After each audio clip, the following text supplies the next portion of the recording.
네, 여러분 안녕하세요. 추운 날씨에 오시느라 고생이 많으셨습니다.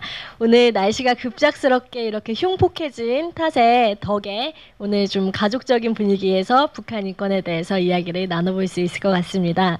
불금에 이 북한 인권에 대한 이야기를 들으러 또 질문을 하시러 여기까지 오셨는데 오늘 그 5번째 시간이고요. 바이트 시사교양지 바이트에서 주최하는 행사입니다. 총 6차례에 걸쳐서 이제 준비된 프로젝트인데요. 상반기에는 이 탈북자 분들 중에서 책을 집필하신 분들을 대상으로 북콘서트를 3회 진행을 했고요. 하반기에는 언론인의 눈에 비친 북한 속으로라는 제목으로 이 북한 문제에 통일 문제에 정통하신 언론인 분들을 모시고 이야기 들어보는 시간을 갖고 있습니다. 자, 그러면 오늘 본격적으로 시작에 앞서서 오늘의 주인공이신 PD님을 제가 소개를 해드릴 텐데요. 류종훈 PD님은 KBS 기획제작국 소속의 PD님이시고요. 고려대학교 법과대학을 졸업하시고 2004년에 KBS에 입사하셨다고 합니다. 우리가 너무나 잘 알고 있는 스펀지, 뮤직뱅크 등의 예능 프로그램 조연출을 거치셨고 우리가 역시나 너무 잘 알고 있는 추정 60분 등의 이 소비자 고발 프로그램을 연출하셨다고 합니다. 2010년에 특별기획 김정희 제작에 참여한 것을 계기로 KBS 스페셜이나 이런 파노라마에서 다수의 북한 그리고 통일 관련 프로그램을 제작하셨다고 하시는데요. 특히 KBS 스페셜 탈북 그 후 어떤 코리안이라는 다큐멘터리가 굉장히 유명한 영상 중에 하나로 꼽히고 있습니다. 이 영상이 몬테카를로상과 함께 세계 3대 TV상으로 일컬어지는 반프상을 수상했다고 하는데 사실 고등학생들한테는 좀 낯설 수 있을 것 같아요. 그래서 제가 일단 주인공을 모시고 더 자세한 얘기는 한번 나눠보도록 하겠습니다. 제가 어젯밤에 꿈을 꿨는데 피디님 이름을 이제 딱 호명을 해야 하는 순간에 제가 머릿속에 하얘지면서 이름을 잊어버린 거예요. 그래서 앞에 있는 학생들한테 도리어 이름을 물어보는 황당한 꿈을 꾸고 놀라서 일어났는데 제가 그래서 단단히 외워왔습니다. 오늘 주인공이신 류종훈 PD님 큰 박수로 맞아주시기 바랍니다. 반갑습니다. 소개받은 유종훈 PD고요. 지금 말씀해주신 양력이 제가 작년에 책을 한 권 냈는데 출판사에서 거기에다가 최대한 네 자랑을 써와라 라고 해서 몇 줄 써드렸는데 그게 이렇게 또 읽혀질 줄은 몰랐네요. 상당히 민망하네요. 예. 12년 차 PD고요. KBS에서 말씀하신 대로 뭐 여기 보니까 학생들이 보이는데 이 학생들 아마 초등학교쯤 다닐 때 스펀지란 프로그램 많이 보셨을 것 같습니다. 그때 스펀지가 시청률이 20% 나올 때였어요. 무한도전이 5% 나올 때였는데 예, 상상이 안 되시죠? 예. 그때 스펀지 조연출로 시작해갖고 추정 60분 이제 KBS 스페셜 같은 이제 시사 프로그램 오래 제작을 했고요. 부족하지만 제 프로그램 얘기를 좀 해드리고 뭐 좋은 기회가 될 것 같아서 흔쾌히 아주 여러분들을 봐서 예, 반갑습니다. 예. 네, PD님이 가볍게 스펀지 시청률 자랑을 해주셨는데 사실 더 큰 자랑은 따로 있습니다. 제가 잠시 말씀드렸지만 KBS 스페셜 방송으로 반프상을 수상하셨는데 아마 반프상 다들 처음 들어본 분들도 아마 계실 거예요. 학생들 분들이 많이 계시니까 그럴 텐데 이 방송계에서는 굉장한 권위를 자랑하는 상이고 이 KBS도 최초로 수상한 상이라고 제가 알고 있습니다. 그래서 그 자랑을 좀 직접 해주십사 제가 부탁을 드리고 싶은데요. 어떤 상인가요? 그런 자랑은 남이 해줘야 되는데 제가 상당히 민망한데 그 방송 이제 PD들이 작품을 하고 이제 연출을 한 것들이 국내에서는 한국방송대상이라고 있고요.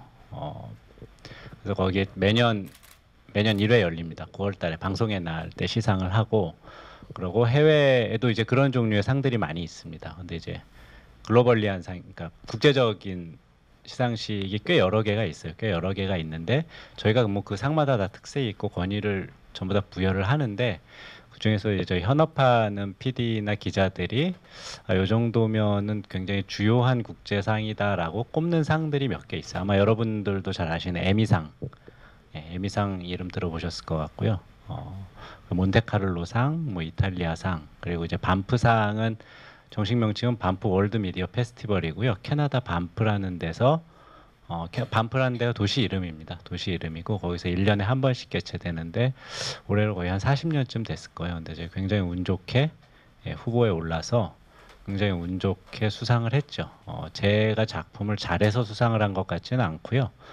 사실 한반도 세계에서 한반도를 생각할 때 저희가 농담처럼 얘기하는 게 전 세계인의 주목을 받는 한반도에 두 명의 김 씨가 있다 그러는데 한 명이 여러분 잘 아시는 김연아고요. 한 명 김정일이었습니다. 죽었으니까 이제 김정은 됐겠네요. 네. 세계 사람들은 특히 이제 미국이나 유럽 분들은 한국 얘기를 딱 들으면은 노스코리아, 뉴클리어 이 정도 떠올립니다. 자세히 모르시는 분들은 그만큼 이 북한 문제가 사실 세계인의 관심을 받고 시선이 쏠리는 문제이기 때문에 그 덕을 좀 본 거죠. 제 작품이 뭐 뛰어났다 이렇다기보다는 그냥 주목을 받는 소재를 가지고 연출을 해서 출품을 해서 굉장히 운 좋게 상을 받았다라는 걸 강조하고 싶네요. 네, 주목을 받는 소재로 방송을 잘 만들어서 큰 상을 수상하셨습니다. 제가 한 가지 궁금한 거는 처음에는 이 스펀지 같은 예능으로 시작을 하셨고 또 다수의 시사 프로그램도 거치셨는데 이 북한 관련한 이슈를 또 많이 제작을 하셨거든요.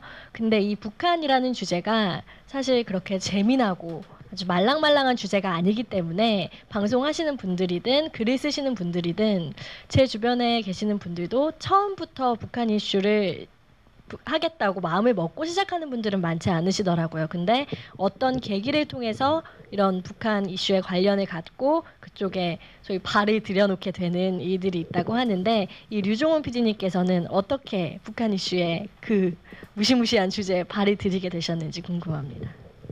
이럴 때 멋있게 대답을 해드려야 되는데 사실 뭐 먼저 진행한 이영종 기자나 이제 다음 회차 하신 주성아 기자 두 분은 사실 저희 현업자들 사이에서도 굉장히 유명한 분들이세요. 원체 이제 전문가시고 그쪽에서 공부도 많이 하셨고 특히나 주성아 기자는 본인 스스로 탈북하신 분이기도 하고 그런 분들은 이제 북한 문제, 통일 문제가 우리 민족의 미래와 직결돼 있다 뭐 이런 소명 의식도 갖고 계실 것으로 제가 추측이 되고 먼저 이제 심도 있는 분석 기사를 많이 쓰시는 분들이고 한데 제가 북한 문제에 관심을 갖게 된 건 간단합니다. 발령이 났어요. 네, 그 프로그램으로 회사에서 발령을 내갖고 네, 뭐 간단합니다. 제가 스펀지를 한 것도 회사에서 그렇게 발령을 냈어요. 제 입사하니까 너는 뮤직뱅크 가라, 그리고 스펀지 가라. 이렇게 발령 나는 대로 왜냐면 이제 PD나 기자도 사실 회사원하고 똑같습니다. 네, 회사에서 발령 내 가는 거거든요. 제가 뭐 심야토론 재밌어서 하겠어요. 회사에서 발령 내니까 하고 있지. 근데 예, 여담처럼 들리겠지만 사실이고요. 근데 이제 하다 보니까 이게 취재가 상당히 어렵습니다. 북한 문제 특히 이제 탈북하신 분들 취재 같은 게 상당히 어려워요. 입장 바꿔놓고 생각하면 쉽게 생각할 수 있어요. 그분들 입장에선 미디어가 달갑지가 않습니다. 예. 미디어가 찾아와서 인터뷰하자 그런 게 전혀 달갑지가 득이 될 일이 없죠. 본인들한테. 뭐 저희가 출연료를 후하게 드리는 것도 아니고 그렇다면 뭐 언론에 그분들을 뭐 좋게 포장해서 홍보를 해드리는 것도 아니고 그러니까 전혀 그분들 입장에서는 득될 게 없는 취재고 특히 탈북 같은 경우 그렇고 이제 또 북한 문제로 취재의 바운더리를 넓히면은 취재가 위험하기도 합니다. 실제로 이제 뭐 여러분들도 TV를 통해서 가끔 접하시는 그 북중 국경지대 탈북 과정 르포르타주 뭐 이런 거 많이 보신 분들이 혹시 계신다면은 그런 취재는 상당히 위험한 취재입니다. 근데 기자 PD들 이제 언론계 종사하는 사람들은 사실 속성이 있어요. 어려울수록 이제 해보고 싶은 그런 것들이 있죠. 남들이 못한 거 이제 달려들어서 해보고 싶은. 저도 그런 굉장히 원초적이고 단순한 이유 때문에 이쪽 분야를 하고 있는데 제가 뭐 이영종 기자나 주성아 기자처럼 되게 심도 있게 분석하는 이야기를 해드릴 능력은 없고요. 다만 이제 저는 현장은 많이 다녔습니다. 현장은 1년에도 서너 차례씩 중국으로 이제 취재를 가는데 그 국경지대에도 자주 가고요. 현장은 많이 다녔기 때문에 그런 현장 얘기를 좀 들려드릴 수 있을 것 같네요. 예. 네. 근데 책에는 정말 멋있게 두 딸에게 더 좋은 세상을 남겨주기 위해서 이런 문구를 쓰셨던데 네, 오늘은 그 말씀을 생략을 하고 그냥 설명을 해주셨네요. 멋있는 말씀이 딱 준비가 되어 있었는데 저는 그 대답을 기다리고 있었거든요. 예, 출판사에서 네, 출판사에서 이렇게 요구를 해서 멋있는 대답을 쓰게 되셨고 북한 문제는 회사에서 발령을 내서 하게 되셨다고 합니다. 없어 보이네 이렇게. 봐야겠네. 네, 근데 말씀하신 대로 참 어려운 취재고 리스크가 있는 취재이기 때문에 또 그 일을 겪으시면서 에피소드도 많이 있으셨을 것 같고 소위 남자들이 군대에 다녀오면 이 모험담을 엄청 부풀려서 이야기한다고들 하는데 북한 관련 이슈를 취재를 하셨으니 얼마나 그런 모험담들이 랄지 에피소드들이 많았을지 생각이 듭니다. 그래서 그런 이야기를 좀 들려주셨으면 좋겠습니다. 특별히 모험담이라고 할 만한 건 없는데 왜냐면 제가 겁이 많아서 상당히 겁이 많아서 근데 실제로 겁이 많아야 됩니다. 아까 이야기한 거랑 상충되는 것처럼 들리긴 하지만 이제 어려운 취재일수록 도전하고 싶은데 사실 방송 같은 경우는 저 혼자 신문 기자들 같은 경우에는 혼자 가서 취재하고 글로 쓰면 되는데 방송은 영상이 있어야 되거든요. 혼자 다니는 게 아니에요. PD 옆에 항상 카메라맨이 있고 그 옆에 오디오맨이 붙는 경우가 있습니다. 때에 따라서는 조명 감독이 붙기도 하고요. 이제 그게 아마 최소한의 팀이 될 텐데 그래서 저희는 팀 단위로 움직이거든요. 한 서너 명이 기본 팀이 돼서 움직이는데 그렇기 때문에 촬영할 때는 그 스태프들의 안전을 고려해서 가장 보수적이 될 수밖에 없습니다. PD가 겁이 많아야 스태프들이 안전해져요. 일례로 미국 여기자 2명이 북한에 이제 피랍된 적이 있었는데 그분들은 뭐 간단해요. 피랍된 이유가 그 겁이 없었기 때문에 그래요. 그 북중 국경지대에는 가면은 국경인지 아닌지 알아볼 수 없을 정도의 산악지대가 많습니다. 그냥 그 지도상에 이렇게 그어져 있는 거지 특별한 표식이 있는 데가 많지 않아요. 그 강이 아니면은 그러면은 이제 그 산악지대에서 가이드가 인도해 주는 대로 가다가 뭐 조금만 더 이러다 보면 이제 북한 땅 밟게 되는 거죠. 그럼 이제 북한 군인들한테 체포가 되는 거고. 그래서 특별하게 들려드릴 모험담 같은 건 죄송하지만 뭐 그게 크게 없을 것 같은데 모험담은 아니지만 에피소드는 그 북한 특히 탈북자 취재하면은 술을 많이 먹어야 됩니다.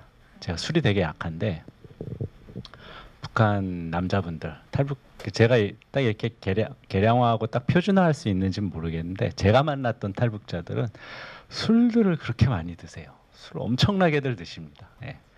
북한 남성들 자체가 예, 주량이 상당히 세신 것 같아요. 그래서 그분들을 섭외할 때 섭외가 잘 안 되면은 낮에 맨정신으로 만나면 섭외가 잘 안 됩니다. 그리고 이제 탈북하신 분들은 탈북하는 과정에서 고난을 겪고 중국 대륙에서 또 상당히 곤란한 경우에 놓이거든요. 그런 게 이제 몸에 체제화 내재화돼 있기 때문에 일단 타인에 대해서 상당히 의심하고 비판적으로 검토하고 이런 게 굉장히 체화된 분들이 많으세요. 그런 분들한테 가서 이런 방송을 위해서 여러분들을 좀 모시고 싶습니다. 맨정신에 얘기하면은 뭐 100이면 100입니다. 처음엔 거절들 하십니다. 그럼 또 찾아가죠. 또 거절하십니다. 여러 번 찾아가다 보면은 이제 술이 한 병 이렇게 놓여 있더라고요. 그럼 이제 그거 먹으면서 섭외를 하는 거죠. 사실 서로 마시면서 그렇게 섭외를 실제로 제가 이 탈북과 어떤 코리안 할 때도 실제로 그렇게 섭외를 했습니다. 예, 그렇게 섭외를 하고 근데 그렇게 밤새 마시고 아침에 술이 깨면은 또 안 한다고 하세요. 그럼 그날 밤에 또 마시는 거죠. 예. 술을 참 많이 마셨던 게 이게 에피소드인지는 잘 모르겠는데 어떻게 학생들인데 죄송합니다. 제가 못할 얘기를 한 것 같네요. 근데 참 좋은 유익한 정보가 될 만한 이야기를 해주신 게 아마 지금 여기 앉아있는 학생들은 탈북자를 아마 한 번도 본 일이 없는 학생들이 많을 거란 말이죠. 혹시 탈북자를 실제로 만나본 학생 있나요? 꽤 많이 있네요. 사실 지금 탈북자의 수가 또 늘어가고 있기 때문에 이런 손을 들 수 있는 학생의 수도 많이 있다고 생각이 드는데 제가 뭐 고등학생일 때만 해도 탈북자라는 것에 대한 인식은 저는 처음 탈북자를 봤을 때 제가 더 긴장을 하고 이분이 여기 있으셔도 되는 분인가라는 생각을 하게 되고 그런 경계를 참 많이 했었는데 PD님께서 말씀해 주신 대로 그 분들께서도 그런 고난을 여러 차례 겪고 참 생사의 이런 지대를 넘어오신 분들이기 때문에 참 상대에 대한 경계가 많으시고 그런 인식을 참 저도 받았습니다. 그래서 지금 여기 있는 학생들이 아마 그 다큐멘터리 영상을 다 본 학생들도 있고 아닌 학생들도 있을 텐데 그 다큐멘터리 영상이 제작된 이후에 PD님께서 책을 집필을 하신 거죠. 그래서 제가 그 책의 일부분을 좀 읽어볼까 합니다. 보조 티프가 아닌 메가 티프 도장을 받으면 어디로 갈지 생각해봤냐고 물었다. 모자를 눌러쓰고 인터뷰를 하던 정준이 정색하며 받았다. 가고 싶은 곳 있지. 꼭 가야 할 곳이 있지. 고향을 얘기하고 있었다. 엄청나게 가고 싶지. 물론 찢어지게 가난하고 모든 게 막히고 이런 말도 안 되는 나라지만 그 정권이 무너지는 조건에선 정말 고향에 가고 싶지. 뼈에 사무칠 정도로 가고 싶은 거 아마 모를 거야. 조국을 말하는 그의 목소리가 점점 나직해져 갔다. 그리고 딱 들어가는 순간 나는 내 본명을 찾을 거야. 진짜 야 성구가 너도 그렇잖아. 우리 본명을 찾아야지 라는 부분이 여기 안내문에 옮겨져 있는데요. 사실 이게 참 이야기할 점들이 많은 부분을 옮겨놨다는 생각이 듭니다. 일단 이 탈북자인 이 친구가 하는 이야기가 일단 들어가는 순간 본명을 찾을 거야 라고 얘기를 했단 말이죠. 그래서 많은 탈북자들이 그런 본명이 아닌 채로 아마 살아가고 있다고 알고 있는데 어떤가요? 혹시 여기 탈북하신 분은 안 계시죠? 예. 그런 분들한테 이제 여쭤봐야 될 것 같은데 그 본명이십니까? 라고는 못 묻죠. 예, 실제로 그렇게는 못 물어보고 이제 친해진 몇몇 탈북하신 분들이 이야기를 하시죠. 자기가 이름이 몇 번이나 바뀌었는지. 넘어와서 중국에서 중국식 이름을 갖고요. 이분들 탈북 루트가 압록강이나 두만강 넘어와서 이제 동북 삼성이라고 불리는 우리한테 이제 만주 땅이라고 하면 이제 아마 쉽게 인식이 되실 텐데 그쪽 지역에서 거주하면서 하다가 돈이 모이면은 중국 대륙을 쭉 가로지릅니다. 저 남쪽까지 한 1만 킬로 정도가 넘는데 거기를 쭉 가로질러 공안의 눈을 피해서 가로질러 갖고 중국 남쪽에 동남아시아 국가들하고 국경이 있잖아요. 뭐 미얀마, 라오스 뭐 이런 나라들하고 국경을 접하고 있는데 그쪽 산악 지역을 넘어서 동남아시아에 있는 한국 대사관으로 들어갑니다. 이분들이. 그래서 이제 그 루트를 통해서 한국으로 들어오시는데 그러면 동남아시아에 가서도 좀 잠깐 체류하게 되시는 분들이 계세요. 그럼 동남아시아식 이름을 갖습니다. 태국 이름을 갖는 거죠. 태국이나 미얀마 이름을. 한국에 들어오면은 하나원이라는 곳에서 교육을 받는데 거기서 이제 저희 주민등록증을 만들어야 되니까. 근데 그럴 때 북한에서 쓰던 본명을 쓰는 경우는 거의 없겠죠. 새로운 한국식 이름을 갖게 되십니다.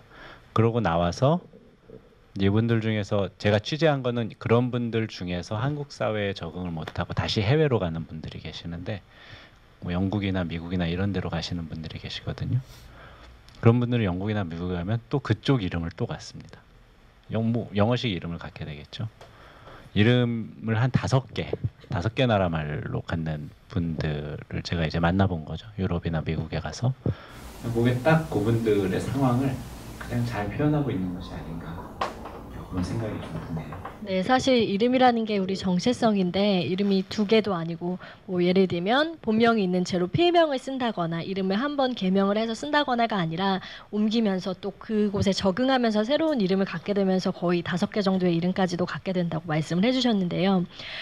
제가 읽었던 그 부분에서 묘사를 했듯이 제가 탈북자분들을 만나서 인터뷰를 하고 글을 쓰는 과정에서 제가 느꼈던 점은 사실 탈북자 분들 중에서 앞에 나서서 강의를 하시거나 글을 쓰시거나 하시는 분들은 주로 북한 정권에 대해 굉장히 비판적인 입장을 취하시고 어쨌든 그곳이 고향인 분들인데 거기에 대한 부정적인 이야기를 해야 된다는 거예요. 그리고 어쨌든 언론 인터뷰에서 기자 앞에서는 많은 이야기를 풀어놓아도 그게 책으로 나올 때, 기사로 나올 때는 어쨌든 그분이 얘기한 것 중에 북한 정권의 가장 뭐 잔혹한 속성이라든지 이런 이야기들이 기사화되게 되는데 물론 북한 정권과 또 그들의 이런 생활 터전이 정확히 같은 건 아니지만 어쨌든 우리는 받아들일 때 북한은 저런 곳이구나라고 받아들이게 되고 저로서는 많은 분들을 만나뵀을 때 그 부분이 가장 좀 마음이 아프다고 느껴졌어요.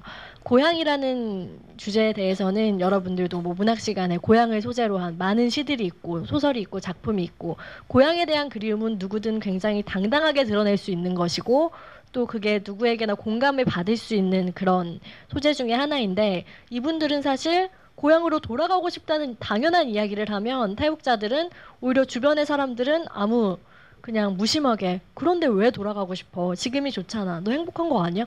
어떻게 그런 데로 돌아가고 싶다고 말해라고 이야기를 하기 일쑤거든요. 근데 고향으로 돌아가고 싶은 마음은 당연한 것이고 참 그런 고초가 저는 있다고 느껴졌습니다. 또 PD님께서도 탈북자들을 가까이에서 만나시면서 정말 우리가 탈북자들은 보통 이런 게 어려울 거야 라고 생각했던 것 외에 정말 생각지도 못한 이런 어려움들이 있구나 라고 느끼신 지점들이 있을 것 같은데요. 어떤 것들이 또 있을까요? 질문이 되게 어렵네요. 질문이 어려워. 그냥 탈북자들이 이제 남한에 와서 겪는 어려움들 중에 가장 큰 것들은 어떤 게 있을까요? 탈북자들이 겪는 어려움을 이제 흔히들 많이들 얘기를 하세요. 조금만 관심을 가지면은 신문지면에서 많이 볼 수 있을 정도로 한국 사회에 적응하기가 어렵다. 실제로 와서 그분들이 처해 있는 상황이 그렇게 좋은 상황이 아닙니다. 굉장히 한국 정부에서 많은 물적, 제도적 지원을 함에도 불구하고 실제로 그분들이 우리나라 사회에 적응하기가 굉장히 어렵습니다. 단적인 예로 제가 굉장히 기억에 남는 것 중에 하나가 취재 과정에서 그 탈북 청소년 대안학교를 이제 촬영을 간 적이 있어요. 이제 청소년들이 학교에 탈북한 청소년들이 대한민국 정식 학교에 적응을 못하고 나오니까 이제 그 친구들을 위해서 대안학교처럼 기숙학교를 만든 곳이었는데 가서 이제 막 밥 먹다가 물어봤죠. 그래서 무슨 과목이 제일 어렵냐 공부하기에. 당연히 이제 영어 수학 뭐 이런 거 나올 줄 알았죠. 국어가 제일 어렵다는 학생이 있더라고요. 예. 그래서 국어가 왜 어렵니? 같은 말을 쓰는데 그것 때문에 더 미치겠다 그러더라고요. 분명히 같은 말을 쓰는 것 같은데 내용이 정말 못 알아듣는 말들이 너무 많다. 우리말이 똑같은 우리말을 자기도 쓰고 있는 것 같은데 성인 탈북자도 마찬가지입니다. 직장에 들어가면 제일 먼저 언어 문제부터 하다못해 가령 이제 옆에 있는 탈북하신 분이 일을 하고 있는데 한국인 상사가 저 캐비넷 위에 있는 뭐 파일 좀 꺼내와. 캐비넷이 뭔지도 잘 모르고 파일이란 단어도 상당히 낯선다는 겁니다. 저희는 전혀 의식을 하지 못하는데 그분들 입장에서 그러니까 이제 눈치를 봐가면서 이런 스트레스를 굉장히 많이 받는 거죠. 그래서 저는 거꾸로 사실 이분들이 겪는 이런 고난은 많이 알려져 있어요. 한국 사회에 적응하기가 이런 점에서 어렵다라는 거 이제 관심 갖고 보면 충분히 알 수 있을 정도로 많이 알고 있는데 이분들 어차피 소수거든요. 대략 뭐 27,000에서 3만 명 정도 오는데 한국 거주하는 탈북자들은 제가 정확한 통계는 잘 모르겠습니다만 한국 사회에 있는 사람들은 굉장히 소수죠. 그래서 탈북자 문제는 흔히 소수자 문제로 치부가 됩니다. 간혹 뭐 다문화 이런 쪽에 편입되기도 하고요. 굉장히 소수자 문제로 치부가 되는데 제가 들었던 말 중에 인상적인 게 사실 소수자 문제는 소수자의 문제가 아니고 다수의 문제입니다. 우리가 흔히 생각하는 성소수자의 문제, 그 사람들에 대해서 편견을 갖는 다수자가 문제인 거죠. 탈북자의 문제, 탈북자들이 처해 있는 상황을 충분히 이해하고 포용하지 못하는 저희 다수 한국 사람들의 문제인 겁니다. 따지고 보면은. 그래서 질문하고 조금 엇나간지 모르겠는데, 그래서 그분들이 겪는 고난은 사실 조금만 관심을 갖고 보면은 되게 일반적으로 알 수가 있거든요. 아, 이런 상황에 처해 있겠다. 그런데 그 상황을 이해하기 위해서 다수인 우리가 관심을 가져봤나? 사실 이게 핵심 같아요. 우리가 어차피 통일이 되면은 2,500만 명인가요? 북한 국민이 제 숫자에 약해서 아무튼 남한 국민의 한 절반 정도는 될 텐데 한국 국민의 2,500만 명이면 어마어마한 북한 사람들하고 같이 살게 됩니다. 통일이 되면은 뭐 언제 될지 모르죠. 당장 내년에 될 수도 있고 뭐 여러분 평생 가야 볼 수 있을 것 아무도 모릅니다. 하여튼 언젠간 그날이 올 텐데 그 2,500만 명의 국민이 대한민국에 편입됐을 때 지금 3만 명의 북한 사람도 우리가 이렇게 포용을 못 하고 있는데 2,500만 명과 어떻게 함께 살아갈 것인가? 이게 사실 우리의 문제거든요. 우리가 그들을 어떻게 보느냐.